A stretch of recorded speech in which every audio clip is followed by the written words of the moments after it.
3000 টাকা ভাড়া দিয়ে হ্যাঁ 3000 টাকা করে পাওয়া ভালো করে ঘর করে দিই। এই ঘর ভালো হলে ভাড়াও ভালো পাবে। ঘর ভালো কি যেরকম হয় করব, জানলা রাখবো একটা, ওই পাকা টাকা ওই যেটা সুন্দর একটা একটা ঘরে ওই করে রাখবো, আর কার্যকারী বেশি করব না ওই অবধি। চল আর ওপারে এই একটা ঘরে একটা খাট ফেলবো, এই একটা ঘরে একটা খাট ফেলবো, একটা ঘরে একটা খাট ফেলবো, সব সিমেন্টের খাট ফেলে দেবো। আমি বলছি পান পান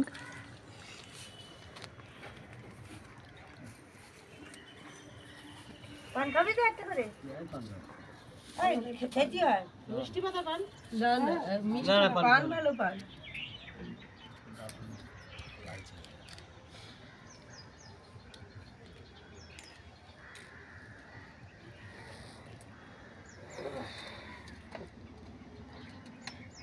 জামাই ভাত খাওয়া হয় তোমার?